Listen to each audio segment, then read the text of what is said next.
Peu après l'explosion des beepers, le conflit entre le Hezbollah et Israël connaît une nouvelle escalade. Après avoir essuyé des tirs de missiles, Israël riposte en bombardant le Liban depuis lundi.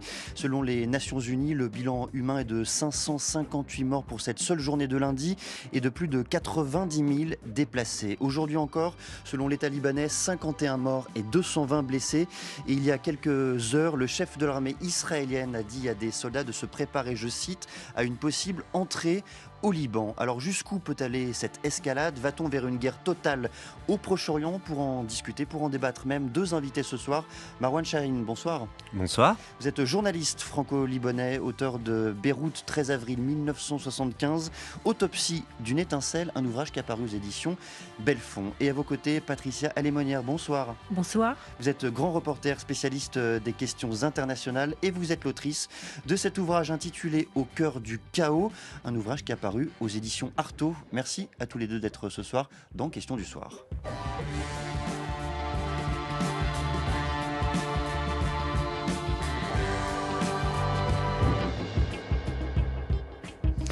Et voilà ce que déclarait le chef d'état-major des armées israéliens il y a quelques heures. Vous pouvez entendre les avions ici.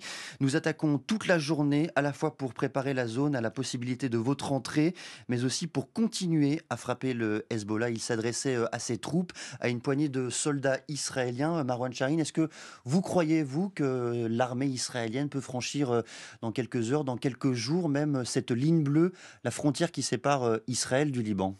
Bon, j'ai pas particulièrement d'informations concernant ce point. En réalité, je vois pas très bien pourquoi ils le feraient dans la mesure où ils arrêtent pas, enfin, où les frappes ou les bombardements qui ont eu lieu ces derniers jours et les attaques qui ont eu lieu, celles des beepers et des talkie-walkie, leur ont permis d'affaiblir un peu le Hezbollah. Donc, ils pourraient essayer de profiter d'un avantage.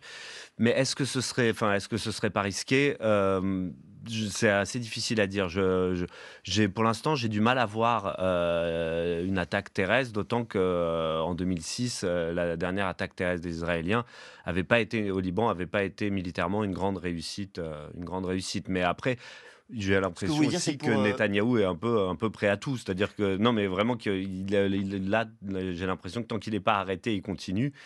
Donc, c'est pas impossible non plus. Et la rationalité semble avoir disparu des objectifs de guerre israéliens. Ce que vous voulez dire, c'est que la guerre de juillet 2006, l'échec patent de l'armée israélienne lors de cette tentative d'intervention au sud Liban en 2006, a à ce point traumatisé l'armée israélienne que cela l'empêcherait encore de tenter d'intervenir ? Bah, alors, je ne sais pas si ça a à ce point traumatisé l'armée israélienne, mais en réalité, l'intervention terrestre en 2006 a aussi profondément renforcé le Hezbollah au Liban. Donc, est-ce que à un moment où le Hezbollah est en train d'être affaibli, Israël a intérêt à le renforcer Je sais pas, si c'est possible, quoi. Patricia Alémonière, même question. Est-ce que dans le fond, vous voyez un intérêt stratégique pour l'armée israélienne à franchir cette frontière ? Alors bon, c'est difficile d'être dans la tête, effectivement, comme vous le dites, de Netanyahou. Il y a une chose, c'est que la guerre de 2006, effectivement, a appris à Israël les erreurs à ne pas commettre, parce que le Hezbollah est très bon dans cette guerre au sol, justement. Et donc, tous les premiers ministres israéliens qui se sont lancés dans des guerres au sol au Liban en sont ressortis perdants sur un plan national intérieur. Donc, je pense que Netanyahou va réfléchir à deux fois. Mais dans cette guerre, Israël a beaucoup appris de ses erreurs. Donc, ces erreurs lui ont permis effectivement de suivre le Hezbollah, de voir comment le Hezbollah se réarmait après 2006, mais surtout grâce à la guerre menée en Syrie, là où il s'est beaucoup doté d'un arsenal et il a eu un soutien massif de l'Iran via la Syrie. Donc, ils ont suivi, ils ont monté cette opération, et tout le monde l'a dit, c'est pas moi qui le dis, c'est les experts, ils ont monté cette opération depuis des années, c'est pas comme ça que c'est sorti. Le tout, c'est de savoir qu'est-ce qu'ils peuvent effectivement gagner à aller au sol. Ce qu'ils peuvent gagner, moi je ne vois qu'une seule chose, c'est la destruction de tous ces tunnels et ces bunkers très profonds où sont ces fameux missiles qui ont une longue portée. Là, justement, Israël, qu'est-ce qu'ils font ? Ils tapent sur des lanceurs qui sont essentiellement des petits lanceurs de Katyusha. Il n'y a pas eu de gros lancements de missiles. Il y en a eu Des deux, lanceurs hein. de roquettes donc Voilà. capables d'atteindre le Voilà, territoire 70 israélien. mètres. Voilà, il y a eu 2 missiles importants qui ont été pratiquement lancés, hein. Un sur Haïfa et un autre ce matin sur Tel Aviv. Mais basta, hein, alors qu'ils en ont beaucoup plus. Donc, les capacités en termes de missiles longue portée, celles qui font peur à Israël, parce que si le Hezbollah déclenchait complètement ses capacités, drones, missiles de tanks qui passent dessous le dôme de fer, effectivement, là, le dôme de fer ne pourrait pas tout intercepter. Donc là, il y a bien, si vous voulez, quelque chose. Mais je partage complètement votre avis là-dessus. Que veut Netanyahou? Est-ce que c'est l'écrasement? Et là, l'écrasement, on sait bien que ça ne mène pas à grand-chose tant qu'il n'y a pas de Mhm. stratégie et de vision politique derrière. Et pour l'instant, justement, cette vision politique, on ne la voit pas. Une réaction de Marwan Shahin. Non, non, je suis d'accord. Il y a pas, moi, non, je vois absolument aucune visée politique, sinon à détruire ou enfin être dans une fuite en avant, à tenter de détruire le Hezbollah. Sauf qu'en fait, c'est pas la première guerre qui se passe au Liban. Des guerres au Liban, il y en a depuis les années 70, c'est-à-dire quand le Hezbollah n'existait pas, quand les Palestiniens, l'OLP avait ouvert un front au sud Liban dans 1967. L'Organisation de libération de la L'organisation Palestine. voilà, exactement, le D'Arafat? mouvement de Yasser Arafat. Donc c'est très ancien et en fait, quand bien même il y a eu des défaites militaires, à chaque fois il y a un nouveau front qui s'est reconstitué. Donc en fait, cette volonté uniquement de détruire l'ennemi, en fait, ne marche pas parce que le fond du problème, il est politique et que voilà, moi j'ai l'impression c'est que Benjamin Netanyahou s'est lancé dans une fuite en avant, peut-être aussi parce que la guerre est un peu sa seule façon d'exister aujourd'hui, quoi. On va revenir évidemment sur les intentions, la stratégie même de Netanyahou. Patricia Lémonière, lorsque vous évoquez le fait qu'Israël a tiré les leçons de 2006, qu'il a appris de ses erreurs, quelles étaient plus exactement ces erreurs que vous mentionnez? Israël s'est engagé totalement au sol d'abord. Et là, en étant au sol, on sait que les combattants du Hezbollah sont supérieurs. On sait aussi que le Hezbollah avait un avantage, c'est là où il a compris qu'il fallait avoir une communication par fibre optique. Alors là, maintenant, c'est par fibre optique. Il avait construit son propre réseau de téléphonie, en quelque sorte, qui échappait au contrôle israélien. Donc là, les Israéliens ont appris aussi en découvrant ce genre de choses. Et puis, en 2006, enfin bon, j'y suis allée, vous y êtes sûrement allé beaucoup plus que moi, mais c'était détruit, les ponts étaient cassés, les infrastructures étaient cassées, et en s'acharnant sur les infrastructures, sur tout ce qui est le fonctionnement du Liban, mais du Liban qui profite à la population libanaise, qui Mhm. n'est pas le Hezbollah, et Israël avait commis une erreur parce qu'elle se mettait à dos tout le Liban et aussi toute la communauté, encore plus la communauté internationale. Si tant est qu'aujourd'hui, la communauté internationale, en tout cas tout le Sud global, est contre Israël. Je voudrais vous faire entendre la voix du secrétaire général des Nations Unies, Antonio Guterres. Il s'exprimait hier médiatiquement. Gaza est un cauchemar permanent qui menace d'emporter toute la région dans le chaos, à commencer par le Liban. Nous devrions tous être alarmés par cette escalade. Le Liban est au bord du gouffre. Le peuple libanais, le peuple d'Israël et les peuples du monde ne peuvent se permettre que le Liban devienne un autre Gaza. Un autre Gaza, Marwan Shahin, qu'est-ce que vous pensez de cette comparaison entre deux situations apparemment différentes, mais au recoupement assez évident pourtant? Oui, alors je ne sais pas si la comparaison est vraiment très pertinente, mais par contre, en effet, on peut craindre dans un cas comme un autre un drame humanitaire. Je ne sais pas, parce que peut-être que les Israéliens ont appris de leurs erreurs de 2006, mais en réalité, les frappes indistinctes sur des cibles civiles et militaires, c'est toujours le cas. Et là, sur la seule journée de lundi, on a 550 morts, c'est-à-dire que par rapport, enfin, c'est la moitié du bilan de 2006. Hmm. Dans toute la guerre du Liban, de la guerre civile libanaise, il y a eu très très peu de journées qui ont eu autant de morts, à part les journées des grands massacres. Donc je sais pas enfin là, d'un point de vue humanitaire, on peut craindre en effet si Israël se lance dans une guerre totale, à une catastrophe, oui. Patricia Lémonière, les deux théâtres de guerre se comparent notamment du point de vue humanitaire?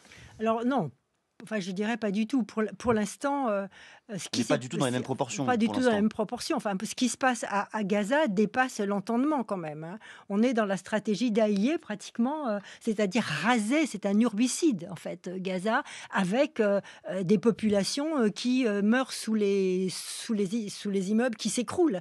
Donc, là, on n'en est pas du tout là, pour l'instant, quand même au Liban, même si il y a effectivement, quand on annonce plus de 500 morts, près de 600 morts, pour la seule journée de lundi, les combattants sont minoritaires, je crois, par rapport à la population civile, hein, parce que, Oui. alors ce qui est intéressant, c'est dans la technique, à Gaza, heu, les gens, il y a des tracts qui sont lancés ou des messages qui vont sur votre portable pour vous dire: «Évacuez, évacuez». Enfin évacuer, vous avez 3 minutes pour descendre du 5e étage, c'est parfois difficile quand vous avez une grand-mère, qui marche plus sur ses 2 jambes pratiquement. Bref, c'est cette technique. C'est cette même technique qui se produit au Liban.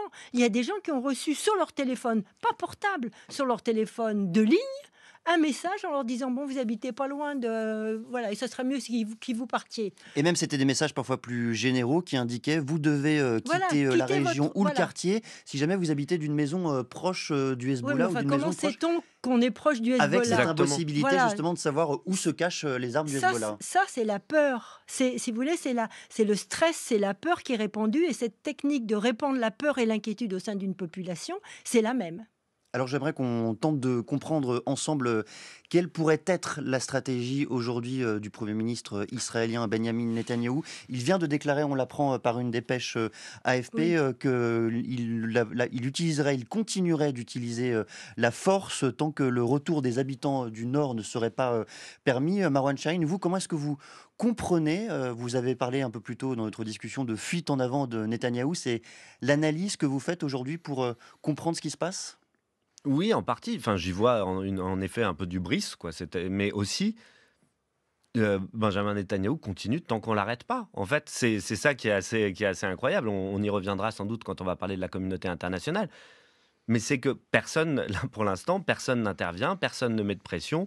Donc, il se dit pourquoi pas. Et quand je dis personne, c'est et la communauté internationale, mais et le Hezbollah également. C'est-à-dire qu'en fait, c'est allé progressivement. Il a commencé, l'armée israélienne a tué un des chefs les plus importants du Hamas à Beyrouth. Il y a eu une réaction un peu mesurée avec des missiles qui vont un peu plus loin. Il s'est passé la même chose après l'assassinat de Fouad Choker, qui était quand même le numéro 2.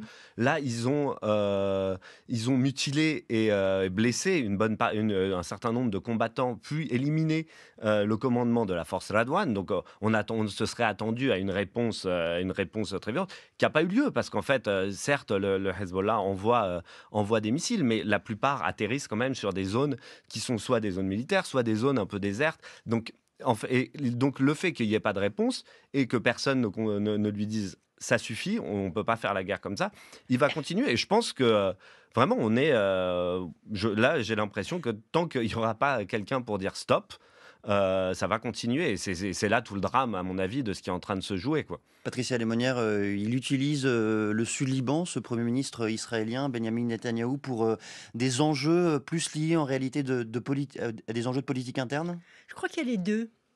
Je crois qu'à la fois, il est persuadé, avec, son ministre de la Défense et beaucoup de militaires, parce que l'armée était favorable à une opération de ce type, qu'il est dans son bon droit et il a vendu l'idée de l'escalade pour la désescalade. Ça, c'est l'obsession. On escalade pour les forcer à partir et à appliquer en fait cette fameuse résolution 1701 qu'ils n'ont jamais appliquée. Et donc nous, on veut juste que l'ONU applique cette résolution. C'est impossible quand on sait que ce discours-là est même faux, parce que les Israéliens ne sont quand même pas stupides. Ils savent très bien que le Hezbollah a des armes qui sont maintenant bien plus loin que cette fameuse ligne qui est sur le Litani, et donc ils peuvent continuer à envoyer des missiles de très loin. Donc pourquoi dire je veux qu'on applique cette résolution, sachant que cette résolution ne sert même plus à rien aujourd'hui dans l'état des forces. Ça, c'est le premier point, mais on en est là. Et moi, je ne suis pas dans la tête de Netanyahou pour savoir ce qu'il veut. Parallèlement, effectivement, en poursuivant la guerre, pour l'instant, pour un temps, on ne sait pas combien déterminé, il se maintient au pouvoir et il échappe à la justice et à toutes les commissions d'enquête. Donc tout un discours est bâti autour du fait que Netanyahou sauve sa peau effectivement poursuivant cette guerre. C'est, je pense, un mélange des deux et c'est plus complexe. Alors écoutons justement Benjamin Netanyahou. Nous continuerons à frapper le Hezbollah. Et je dis au peuple libanais, notre guerre n'est pas contre vous, notre guerre est contre le Hezbollah. Nasrallah, le secrétaire général du Hezbollah, vous conduit au bord du gouffre. Je vous ai dit hier d'évacuer les maisons où il a placé un missile dans le salon et une roquette dans le garage. Celui qui a un missile dans son salon et une roquette dans son garage n'aura pas de maison. Mais je vais vous dire autre chose, c'est à cause de lui que votre pays est en danger. Libérez-vous de l'emprise du Hezbollah. Discours tenu par le Premier ministre israélien hier. On comprend bien, Marwan Shaheen, cette distinction qu'il tente d'établir entre le Hezbollah d'un côté, le peuple libanais de l'autre. Est-ce que du point de vue de la société libanaise, cette distinction-là a bel et bien du sens ? Alors de sa part, c'est quand même clairement de la rhétorique. Après, au sein de la société libanaise, il y a des divisions vis-à-vis du Hezbollah. Mais souvent, on présente le Hezbollah comme quelque chose de complètement extérieur à la société libanaise. Non, c'est pas vrai. Il y a des grandes critiques à l'intérieur de la société libanaise.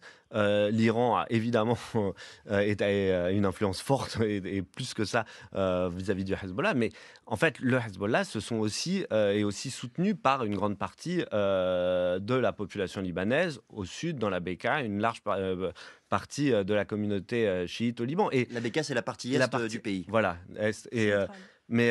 Et aussi, ce qu'il faut bien comprendre, c'est qu'il y a des gens qui sont aussi très critiques du Hezbollah sur la scène interne libanaise, qui l'accusent d'être un État dans l'État, de bloquer le fonctionnement normal d'un État, et qui en même temps vont soutenir le fait que le Hezbollah ait des armes pour se défendre contre Israël. Donc, en fait, la situation est beaucoup plus complexe et c'est pas vrai. Ce serait faux de créer des oppositions un peu trop simplistes, quoi. À quel point, Patricia Alemonière, le Hezbollah a-t-il été atteint, percuté par ces dernières attaques des derniers jours, à la fois les attaques des beepers et des talkie-walkie, mais également ces attaques aériennes des derniers jours? Son état-major est décimé de la force Radouane, en partie. La force Redouane, c'est la force d'élite, on peut dire, 10 000 hommes, 15 000 hommes, moins, c'est très difficile à dire. Donc cette force, ses dirigeants ont été en partie éliminés. D'ailleurs, je ne comprends pas pourquoi, en pleine guerre, on se réunit à 15 dirigeants au deuxième sous-sol, sachant que les Israéliens ont la capacité à taper jusqu'au deuxième sous-sol. C'est une erreur... Vous n'auriez pas prodigué de tels conseils de sécurité? C'est une erreur stratégique. Ça prouve bien d'ailleurs que le Hezbollah n'est pas une armée. Un chef d'état-major d'une armée ferait jamais une erreur pareille. Bon, je ferme ma parenthèse. Donc là, ses forces d'élite, les dirigeants de sa force d'élite éliminés, ses moyens de communication particulièrement endommagés. Alors, il va revenir effectivement peut-être à la vieille ligne de la fibre optique.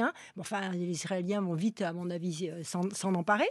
Ces sites de lancement, ces lanceurs sont pulvérisés dès qu'ils lancent.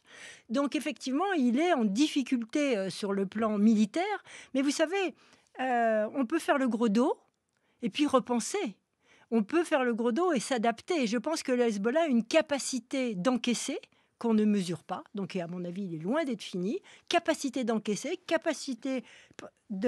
parce que tant qu'on en reparlera, l'Iran ne veut pas y aller, donc le Hezbollah n'ira pas, donc capacité à prendre des coups. Qu'est-ce qui vous fait dire ça? Quelles sont ces ressources aujourd'hui qui permettraient au Hezbollah de rebondir largement? Mais parce qu'il a la plupart de son armement n'est pas détruit. La plupart de ses combattants ne sont pas éliminés. La plupart de ces tunnels ne sont pas éliminés. Donc, il a cette capacité-là. Et puis il a un certain soutien. C'est-à-dire que quand on dit la population chiite, etc., pour poursuivre sur la question précédente, mais la population chiite du sud Liban, je dirais, ou 3/4, est derrière le Hezbollah, parce qu'elle les fait vivre. Le Hezbollah fait vivre, le Hezbollah a des hôpitaux, le Hezbollah donne de l'argent, le Hezbollah soutient les chômeurs, le Hezbollah c'est une assistante sociale. Alors vous me direz que le Hezbollah aussi aujourd'hui, c'est celui qui empêche le Liban d'avoir un gouvernement. Parce qu'il n'y aurait pas le Hezbollah, il y aurait un gouvernement aujourd'hui au Liban. Il n'y a plus de gouvernement. C'est à cause du Hezbollah. Vous prenez... Pas que, effectivement. Vous prenez les sunnites.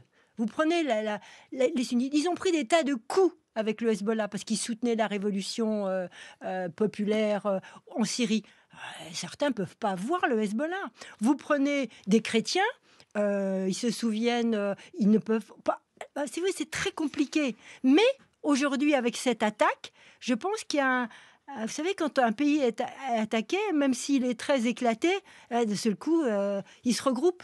Beaucoup de dirigeants libanais, beaucoup de responsables politiques libanais, Marwan Shahine, parlent effectivement aujourd'hui de solidarité nationale autour du Hezbollah. Est-ce qu'il y a une forme d'union qui est en train d'être créée parce que la guerre s'étend bien au-delà du Hezbollah et bien au-delà d'ailleurs du sud Liban et dans l'entièreté du pays? Ouais, c'est ça, bah, c'est une solidarité nationale entre Libanais, en fait, c'est pas autour du Hezbollah. Aujourd'hui, les Libanais, quelle que soit leur confession, et dans leur très grande majorité, ont l'impression que c'est leur pays, enfin, et plus que l'impression, moi-même en tant que Libanais, c'est mon sentiment, que c'est le pays entier qui a été attaqué et pas du tout le Hezbollah. Donc oui, il y a des solidarités qui se créent. Après, on connaît le Liban, c'est un pays qui a des divisions profondes, et l'union d'aujourd'hui sera peut-être la désunion de demain et que certains vont peut-être vouloir profiter d'un Hezbollah affaibli. Mais en ce moment, le discours dominant, y compris chez les plus grands critiques du Hezbollah, c'est tous unis contre Israël qui commet une nouvelle agression sur le territoire libanais.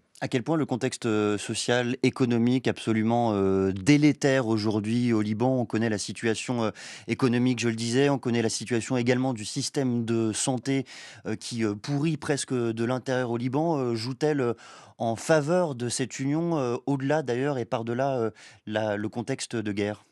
Alors, je ne sais pas si elle joue particulièrement en faveur de cette union, mais elle rend la situation terrible, encore plus terrible, parce qu'en fait, en effet, plus rien ne fonctionne au Liban. Et déjà, les choses ne fonctionnaient pas très bien, mais il faut se rendre compte que le pays s'est appauvri de façon drastique, catastrophique au cours de ces dernières années, suite à la dévaluation de la livre. Et oui, donc en fait, on court en effet un risque humanitaire, d'autant qu'en fait, les hôpitaux sont déjà saturés ont déjà été saturés par l'affaire des beepers et par les, je sais plus combien de 2000, je pense, blessés de l'opération de lundi. Donc, cette solidarité, c'est un réflexe de survie, mais je ne sais pas jusqu'à quand elle va résister parce que même chez ceux qui tentent d'être solidaires, pour eux aussi, c'est souvent très difficile, quoi. Si on remonte un peu le temps, si on remonte les quelques mois écoulés, Patricia Lémonière, au moment où le Hezbollah commence à attaquer le sol israélien depuis la frontière du sud Liban en soutien à ce qui se déroule d'une façon dramatique à Gaza, comment comprendre cette stratégie du Hezbollah? Comment imaginer de la part du Hezbollah qu'Israël n'allait pas intervenir un seul instant? Ah bah, je pense qu'il savait qu'Israël allait rétorquer forcément, ça, je veux dire, ils se fréquentent, entre guillemets «depuis suffisamment longtemps» pour savoir qu'ils mais c'est pour ça, les attaques du Hezbollah, enfin, le Hezbollah a dit: «On est en soutien à nos frères palestiniens, qui souffrent». Parce que au fait aussi l'Iran va revenir, avait mis en place cette politique-là, parce qu'autrement il n'y a pas une grande solidarité, de base, j'ai envie de dire. Bon, donc on est en soutien du peuple palestinien, de nos frères de Gaza qui souffrent. Mais jamais ils n'ont déclenché, heu, des frappes massives. Qu'est-ce qu'il y a eu? Il y a eu 8 000 frappes. 8 000 frappes sur presque un an. Franchement, c'est pas beaucoup comparé à ce qu'ils ont reçu en sens inverse. Donc, 5 fois plus. oui, 5 fois plus. Donc, c'est vraiment, c'était une petite guerre et chacun y allait. Ils se sont observés pendant des mois. Je tire dessus, je réponds, je tire dessus, je réponds. C'était très conventionnel en quelque C'est très sorte. contenu. Et très contenu. Simplement, à un moment donné, Israël est passé à l'étape au-dessus en faisant des assassinats ciblés. Et là, il a fallu un peu répondre. Marwan Shahine, vous souhaitiez réagir?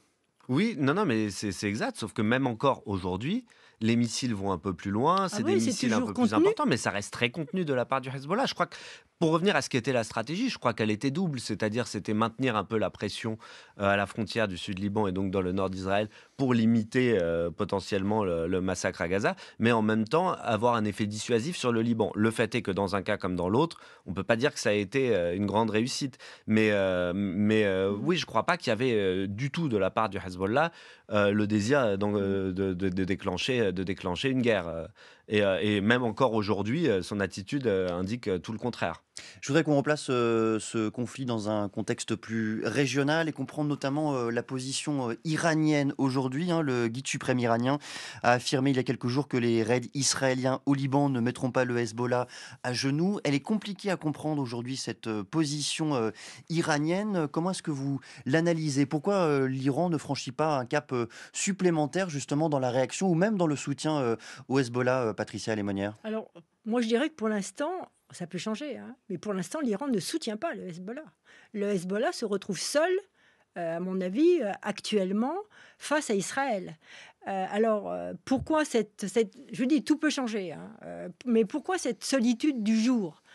Je crois qu'il y a il y a cela plusieurs raisons. D'abord, l'Iran ne veut pas entrer en conflit avec Israël pour plusieurs raisons. Un, difficulté économique très importante. Deux, programme nucléaire qui veut continuer à mener à terme, et une guerre, c'est la fin du projet nucléaire. Et trois, on le voit bien, Pezeshkian à l'ONU, il discute avec tout le monde. On veut relancer les négos. Elles avaient un peu commencé à Oman avec les Américains. On veut les relancer. Donc il y a une politique menée par l'Iran de retour sur la scène internationale, de se rendre fréquentable. C'est pas du tout le moment, au jour où on veut se rendre fréquentable, d'aller taper. Alors l'ami de tout le monde occidental. Mais par conséquent, ce que vous dites, c'est que la guerre contenue, comme pour Oui. reprendre votre expression, menée par le Hezbollah à la frontière du sud Liban, cette guerre-là menée par le Hezbollah a été faite sans l'accord, sans Ah si. l'aval de l'Iran? Non, la guerre menée par le Hezbollah au sud, dans le sud contre Israël, c'est bien sûr une volonté israélienne, une volonté iranienne, parce que c'est un peu affaiblir Israël, et puis c'est aussi montrer la force de l'axe de la résistance. Puisque vous savez, l'axe de la résistance a été construit avec les Houthis, les milices en Irak, celles qui sont un peu en Syrie, et le Hezbollah. L'axe de la résistance, c'est l'ensemble de ces groupuscules dans la région soutenus par l'Iran. C'est proxy, on va dire. C'est proxy, des groupuscules majoritairement chiites, sauf pour le Hamas qui est sunnite à Gaza. Voilà, mais le Hamas est à part en plus. Donc cet axe de la résistance est organisé en fait pour combattre Israël. Donc bien sûr que cette guerre et ce qui est important, c'est que le Hezbollah a dit, j'en terminerai par là, il a dit, nous n'arrêterons pas, il l'a encore répété, Nasrallah, nous n'arrêterons pas tant qu'il n'y a pas de cessez-le-feu à Gaza. Alors c'est très simple d'arrêter cette guerre aujourd'hui. Oui. Cessez-le-feu à Gaza, on fait un échange d'otages et on a un cessez-le-feu complet sur toutes les lignes, ça s'arrête. Simplement, pour Netanyahou, effectivement, ce cessez-le-feu n'amènera pas la sécurité qu'il désire pour son pays, de son point de vue. Marwan Chahen, vous souhaitiez réagir? Ouais, non, je souhaiterais revenir sur les attaques du Hezbollah, parce qu'il y a une chose qu'on dit peu, c'est qu'en fait, certes, il y a sans doute l'Iran derrière, mais en fait, ces attaques, par rapport à plein de gens, par rapport à plein de Libanais dont on parle peu, elles sont très mesurées. Moi, j'entends plein de Libanais que je connais qui, en fait, voudraient que ces frappes soient beaucoup plus fortes, parce que cette question palestinienne, c'est aussi une question libanaise. En fait, des guerres entre Israël et le Liban, il y en a depuis les années 70. Donc, en fait, plein de Libanais se sentent pleinement solidaires, non seulement des Palestiniens, mais aussi de leur territoire, et considèrent Israël comme un ennemi. Pourtant, on lit souvent qu'il n'y a pas forcément une solidarité extrêmement forte Exactement. entre le peuple libanais et les Palestiniens. Comment est-ce qu'on comprend justement que les choses puissent changer peu à peu, si on vous suit? Non, mais alors, non, c'est pas seulement ça. C'est qu'en fait, pour beaucoup de Libanais du sud Liban, la guerre contre Israël, c'est pas seulement une guerre entre Israéliens et Palestiniens, c'est une guerre qui les concerne, parce qu'en fait, ils y ont été exposés depuis les années 70. Après, sur la question entre Palestiniens et Libanais, il y aurait beaucoup de choses à dire. Enfin, c'est un des sujets principaux de mon livre, mais je pense que c'est pas le moment de revenir là-dessus. Mais ce que je voulais dire, c'est qu'en fait, le Hezbollah freine aussi les velléités de plein de gens, et que Nasrallah, on arrivait à avoir une rhétorique, Hassan Nasrallah, le chef du Hezbollah, qui était complètement délirante, qui était de dire on répond pas, mais du coup on a gagné parce qu'ils ont encore plus peur. Ce qui était vraiment ahurissant comme rhétorique, alors même que plein de gens étaient là, mais répondons, réagissons. Et voilà, donc je pense que la stratégie, elle est aussi de temporisation, quoi, par rapport à des désirs de certains Libanais du Sud. Patricia Lémonière? Oui, alors que les Libanais du Sud veulent que ce soit le plus, c'est évident. Je ne sais pas si les Libanais du Nord ont envie qu'on tape plus Non, sur... c'est évident. Enfin, en tout cas, ce qui est important de dire, c'est que cette stratégie et de dire on crée la peur chez les Israéliens en maintenant ce combat de basse intensité, c'est aussi la stratégie de l'Iran. L'Iran dit « Oh, on ne répond pas pour l'instant suite à l'assassinat d'Ismail Haniyeh à Téhéran en juillet. » C'est bien ça, oui. On ne répond pas pour l'instant parce que le doute sème la peur dans Israël. Et en fait, c'est la peur est notre réponse et nous déciderons de ce que nous voulons comme réponse plus tard. Donc il y a cette mise en scène de la stratégie de la peur comme stratégie de guerre. Excusez-moi, ça ne marche pas en Israël. Si on élargit encore un peu plus la focale, comment comprendre cette fois-ci la position américaine? On sait qu'il y a un travail diplomatique considérable pour empêcher que l'Iran justement se raccroche au Hezbollah et entre de plein pied dans cette guerre. On a du mal à comprendre en revanche le fait que les pressions américaines n'agissent pas et n'aient si peu d'effet sur Israël. Comment est-ce que vous le comprenez? Alors, d'abord, il y a plusieurs choses. Il y a le fait qu'entre Joe Biden et Bibi Netanyahou, c'est même pas l'entente cordiale, j'ai envie de dire. C'est 0.0. Il y a d'abord cette chose. Et puis, il y a aussi le fait que je crois que les Israéliens, quand ils considèrent que c'est une question de survie, eh bien, ils n'écoutent personne qu'eux-mêmes. Deuxième point. Troisième point, certains présidents américains ont réussi à leur tordre le bras, Nixon en suspendant pendant un temps des livraisons d'armes, mais que pendant un temps. Et puis enfin, je crois surtout que c'est les élections. C'est les élections américaines dans quelques semaines. Et alors là, tout peut changer. Trump, c'est l'ami de Netanyahou. Biden, ce ne l'est pas. Alors donc, on a une fenêtre d'opportunité de tir, parce qu'il sait aussi très bien que le président américain actuel, Joe Biden, qui est en fin de mandat, ne va pas prendre une initiative majeure, ne va pas décider de stopper les armes ou de multiplier les livraisons ou de les arrêter. Il ne peut pas dans cette phase dans laquelle il est. Donc là, on a une fenêtre de tir qui est très favorable à Netanyahou pour continuer cette offensive. Reste à savoir ce qui va se passer après les élections américaines en novembre. Marwan Shaheen, vous faites la même analyse. Il y a une fenêtre d'opportunité représentée par ces élections américaines qui permettent à Israël de s'engouffrer dans la brèche? Ouais, après j'ai l'impression que c'est bien au-delà même que de la fenêtre actuelle. C'est-à-dire que là, depuis le 8 octobre, ce à quoi on assiste à Gaza et au Liban, on n'était pas juste avant les élections américaines. En réalité, je crois qu'il y a une forme de cynisme et une forme de renoncement de la communauté internationale, enfin, et des Américains et de la communauté internationale.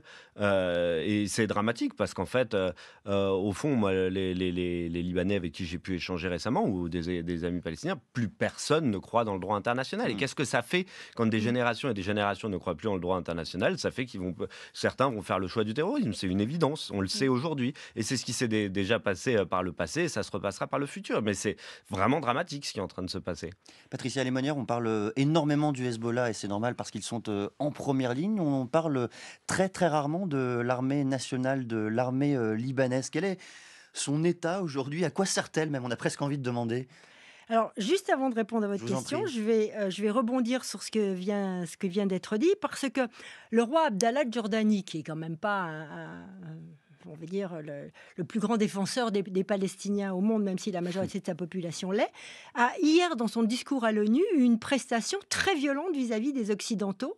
Et j'avais noté en venant ici une petite phrase: « Certains s'estiment au-dessus de la justice internationale, disait-il, en nous regardant, et en disant que on le paierait, on allait le payer parce qu'effectivement, dans le monde entier, on allait créer des générations de terroristes ou de gens occidentale par rapport à ce non-soutien et à cette passivité vis-à-vis de ce qui se passait, en particulier à Gaza. Alors, pour revenir à l'armée... Sur l'armée libanaise, vous avez un sourire en coin qui a l'armée pointé. libanaise, vous savez qu'après la fameuse résolution de 2006, où la France a joué un rôle important, enfin, pour une fois important dans les négociations, eh bien, l'armée libanaise devait occuper justement cette partie au-delà du Litani jusqu'à la frontière. Simplement, le Hezbollah lui a dit « T'es gentil, mais tu restes dans tes casernes, quoi, grosso modo. » Et donc, l'armée libanaise n'a pas occupé cette zone. En plus, on lui avait promis de l'armement extraordinaire. La France, les Saoudiens devaient la doter, l'entraîner. Il n'y a pas beaucoup d'armement qui est arrivé. Et puis, en fait, aussi, cette armée, eh bien, dans cette armée, il y a de l'entrisme du Hezbollah. Et donc, c'est une armée qui est, on va dire, multiconfessionnelle. Mais qu'est-ce que ça veut dire aujourd'hui? Elle attend quoi? Elle attend Mais elle attend quelque rien. chose? Elle a quelle capacité? Elle n'a Surtout, pas c'est de la vraie question. capacité, ce que je veux dire. Je vous dis, elle n'a pas d'armement. Elle n'a pas de. Elle est quand même très divisée sur un plan confessionnel en plus. Et puis, il n'y a pas de gouvernement. Enfin, il y a un gouvernement qui est fantoche. On vient d'entendre, Marwan Chahine, le rôle joué par la France en 2006 lors des négociations. Et vous nous disiez, au moment de préparer cette émission, que les Libanais attendaient de la France un signe particulier, un mouvement particulier, peut-être pour intervenir dans ce conflit. À quoi faisiez-vous référence?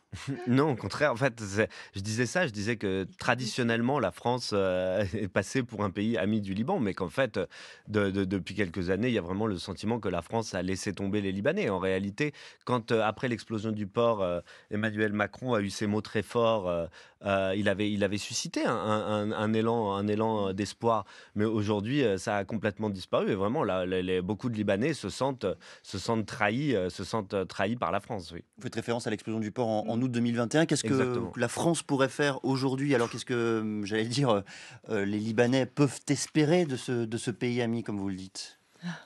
Ben, qu'elle prenne une position un peu plus, enfin, diplomatique, un peu plus ferme. Emmanuel Macron a eu quelques mots il y a de cela 3 ou 4 jours. Mais en réalité, les Libanais savent très bien qu'il n'y aura pas d'acte derrière, savent très bien qu'il n'y aura pas de pression d'aucune sorte sur Israël. Et donc, du coup, ils se sentent complètement abandonnés. Patricia Lemonnière. Moi, pour finir, je dirais que je pense que l'Occident que nous sommes, les pays occidentaux que nous sommes, vont payer un prix à ce qui se passe actuellement au Proche-Orient. C'est-à-dire, je crois que le monde entier nous regarde. Le monde entier qui n'est pas occidental nous regarde, voit ce qui se passe à Gaza, voit ce qui se passe au Liban, voit les grands mots et les grandes phrases et les péroraisons aux Nations Unies et voit notre indigence et notre incapacité à régler la question. Et ça, un jour, il faudra passer à la note. L'équipe de Questions du Soir a voulu terminer cette émission par de la musique et on voulait vous faire entendre un groupe libanais qui s'appelle Soap Kills. Alors quelques notes, un petit air pour terminer notre discussion.